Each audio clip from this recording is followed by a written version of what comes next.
Buenos días, jóvenes. El día de hoy vamos a hablar de lo que es la tierra y el trabajo. Tenemos que, como verán, la tierra siempre ha sido un problema a lo largo de la vida y principalmente en la época cuando viene la conquista. La vida en la época colonial fue muy diferente para los indígenas. ¿Por qué? Porque los españoles advirtieron que había una necesidad de activar la economía. Y para esto, pues no solamente con ello era enriquecerse, sino también para alimentarse y sobrevivir a través de la tierra. Y bueno, introdujeron una gran cantidad de especies vegetales, de ganado, y se explotaron yacimientos petroleros. Mineros. Al principio los indígenas fueron los que suministraban la fuente de alimentos, es decir, era un tributo. Ellos se encargaban de estar entregándoselo constantemente a los españoles. Cuando la población española aumentó, se estableció la encomienda. La encomienda era un sistema que consistía en entregar al español, que era un encomendero, se le van a entregar un terreno acompañado de cierta cantidad de indígenas. La idea era que ellos trabajaran las tierras y a su vez el encomendero se encargaría principalmente de evangelizarlos. Y bueno, ¿cuáles fueron las características principales de lo que es esta encomienda? Principalmente era la asignación de uno o varios pueblos indígenas como mano de obra a un conquistador. Esto era principalmente a modo de premio. Se practicaba el tributo, que era un pago de trabajo. Podía servir para que hicieran construcciones, cultivos, cargas, o podía ser en especie como el chile, el chocolate, el maíz, etcétera. Los pueblos hacían encomiendas y bueno, posteriormente el tributo empezó a disminuir. ¿Por qué disminuyó? Pues porque la población indígena murió. Y bueno, no murió de manera general, pero sí empezó a tener problemas principalmente por lo que era la pandemia. Y bueno, ¿por qué? Porque en esa época se dio lo que era la epidemia de la viruela, la del sarampión, y esto aunado a las guerras, pues llevaron a que los indígenas pues empezaran a perder lo que era su patrimonio, muchos de ellos incluyendo su vida. En 1549 se prohibió que el servicio personal de los indígenas, precisamente porque se estaban acabando. Y estos, bueno, empezaron a migrar y a dejar de pagar tributos. Sin embargo, gracias a los tributos, los encomenderos subsistieron. Emprendieron, pues, obviamente, diversas actividades económicas y crearon muchos mercados locales.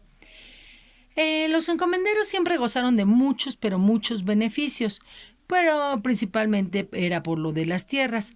También ayudaban en la construcción de las iglesias, se aseguraron de que los indígenas fueran convertidos a la religión católica y obviamente en caso de que hubiera una guerra, pues tenían que estar muy muy de cerca con lo que eran las tropas del rey.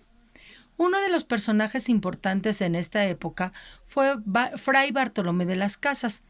Este fraile, siempre denunció todas las arbitrariedades que se le ocasionaban a los indígenas, inclusive los malos tratos, y que era muy importante, pues, terminar con lo que era el sistema de encomiendas, pero también con lo que implicaba la esclavitud. Porque, bueno, él inclusive viajó hasta Europa para dialogar con el rey Carlos I y comentarle que este sistema no estaba funcionando, que los indígenas estaban siendo explotados y que la situación en que vivían pues no era precisamente la mejor. Se creó las leyes de Indias, que fue resultado de esta lucha en donde los indígenas se pusieron bajo la protección de la corona, se limitó el poder de los encomenderos y se prohibieron nuevas encomiendas. Igualmente se fijó una tasa de tributos única para todos los indígenas. Esto es que con el tiempo la figura del encomendero pues obviamente va a desaparecer.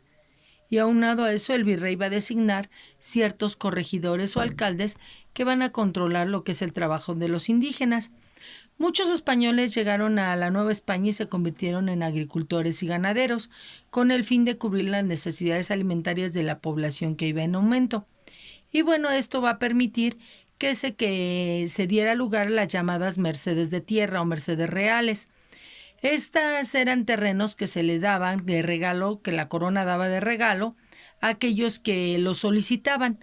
Pero ¿qué debían de tener? Primero, que el que quisiera obtener una merced debía demostrar que su adquisición no afectaba a ningún tercero. o sea, que qué uso le iba a dar a la tierra, eso era lo primordial.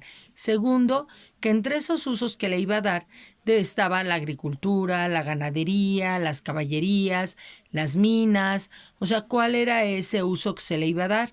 Se solicitaba cuando había oportunidad de contar con tierras fértiles o cercanas a lagos, ríos, o los pueblos debían tener acceso a ellas, principalmente porque era parte de la importancia del lugar.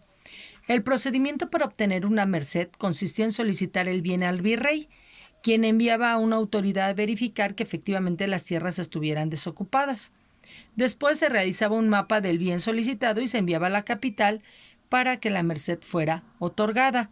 Una vez que la merced se otorgaba, se gritaba «Viva el rey». Era como parte ya característico. El compromiso del propietario era no la podía rentar, no la podía vender, no la podía regalar a ninguna institución religiosa. Las mercedes reales o mercedes de tierra se entregaron principalmente a españoles, mientras que muy pocas fueron a los indígenas. Sin embargo, sí algunas personas y la iglesia se les dieron y fueron en muy grandes proporciones.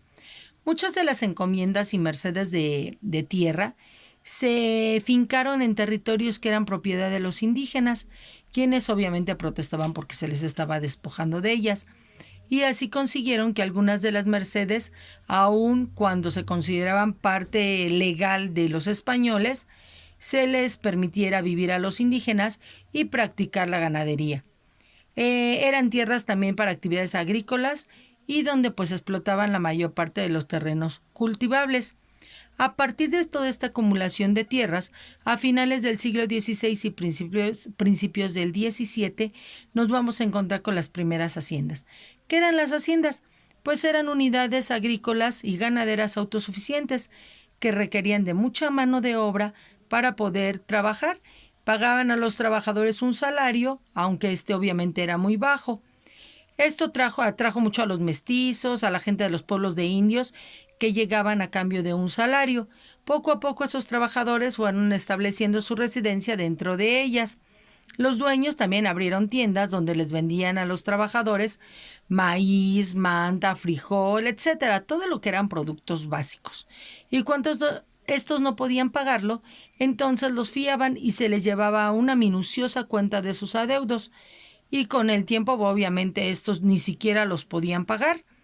Y bueno, esto se fue complicando a tal punto que pasaba la deuda de generación en generación. Algunos de los indígenas fueron creciendo en autoridad hasta constituirse como caciques, y a ellos sí se les dieron ciertos privilegios y también tributos. Y bueno, a fin de cuentas, el compromiso de los indígenas pues era hacia lo que eran los representantes, tanto el rey como el virrey, en la Nueva España. Bueno, hasta aquí, jóvenes, vamos a ver que los indígenas fueron tratados en su mayoría en el periodo colonial con exceso de trabajo forzado y en pésimas condiciones, lo que provocaba la muerte de muchos de ellos e inclusive se consideraban como esclavos. Entonces, hasta ahí, jóvenes, espero que nos haya quedado claro cómo era la tierra y el trabajo que los indígenas llevaban en ella. Estamos en contacto. Si tienen alguna duda, nos vemos en el foro. Bye.